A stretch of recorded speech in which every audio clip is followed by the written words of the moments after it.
There is a quiet mistake many people make in life. They believe there will be a final moment, a moment at the end where everything important will be said, where explanations will be given, where apologies will finally be spoken, where love will be clearly expressed. They imagine that someday, when the time is right, they will gather their words and place them somewhere permanent, in a letter, in a message, in something that will outlive them. But life rarely gives us that moment. Most endings arrive quietly, unexpectedly, and the things that mattered most remain unsaid. It's strange how easily people talk about plans, money, possessions, and documents meant to outlast them. Yet the words that carry real weight are often postponed, not forgotten, just delayed. There is always a reason. I'll say it when things calm down. I'll explain it later. They already know how I feel. But silence has a way of becoming permanent, and time has a habit of closing doors without warning. Stoicism teaches something uncomfortable but deeply freeing. You are not guaranteed another chance to say what matters. Not tomorrow, not next year, not at the end, only now. The disciplined mind understands this, because discipline is not only about waking up early, training your body, or controlling your habits. True discipline is emotional. It is the courage to speak truth while you still can. Most people avoid that courage. They wait until distance grows between them and someone they once cared about. A misunderstanding sits unresolved. Pride becomes heavier than connection. Weeks pass, months pass, then years.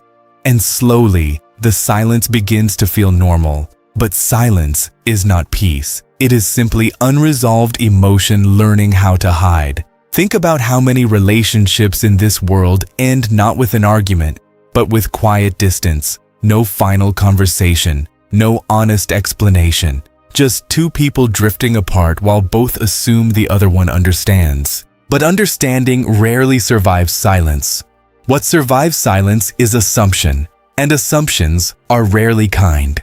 A disciplined life requires something most people avoid: intentional honesty, not dramatic honesty, not emotional chaos, quiet honesty, the kind that says what must be said without anger or performance, a calm conversation, a simple truth. I was wrong. I should have handled that differently. I appreciate what you did for me. I'm grateful for you. These sentences are small, but they carry enormous weight. And strangely, the longer people wait to say them, the harder they become. Pride gets involved. Memory changes. The story in our head begins to shift until we convince ourselves that silence is justified. But pride is one of the most expensive habits a person can carry. It costs relationships. It costs peace. And often, it costs time that can never be recovered. The Stoics believed that life should be lived with awareness of its limits. Not fear, awareness. Marcus Aurelius reminded himself daily that every person he spoke to, every conversation he had, could be the last, not as a dark thought, but as a clarifying one. Because when you understand that time is uncertain, your priorities sharpen. You stop saving meaningful words for a later chapter. You say them now. You express gratitude now. You repair damage now, not perfectly, but sincerely.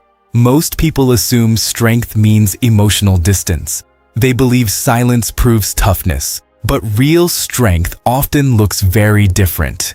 It looks like a calm conversation that dissolves years of misunderstanding. It looks like admitting fault without defending every detail. It looks like choosing connection over ego. These are not dramatic gestures. They are disciplined ones. The quiet discipline of someone who refuses to let pride control their relationships.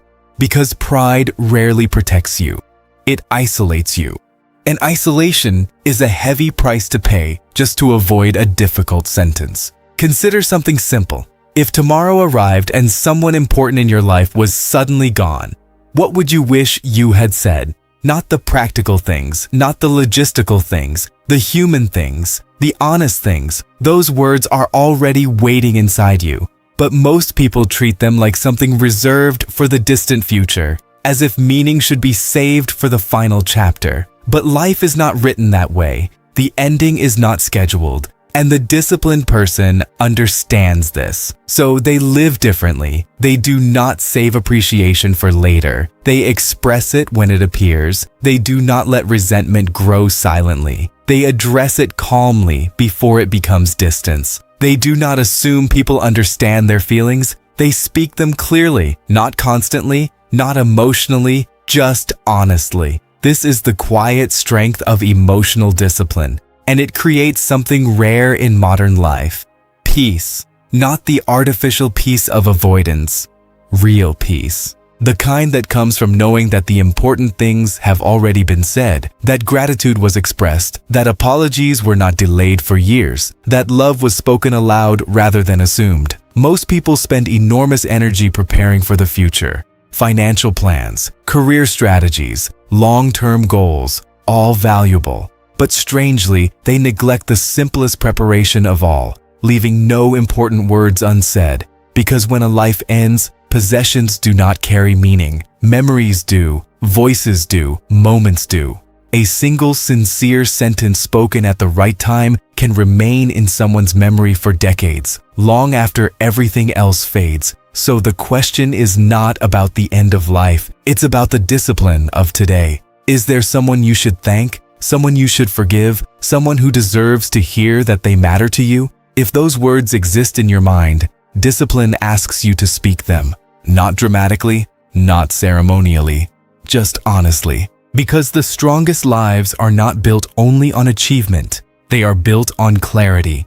Clarity of character, clarity of intention, clarity of emotion. And when a person lives that way, something remarkable happens. There are fewer regrets waiting at the end, fewer unfinished conversations, fewer words trapped in silence. Just a life that was spoken honestly while there was still time. And that is the quiet discipline most people never practice. But those who do rarely wish they had waited longer to say what mattered.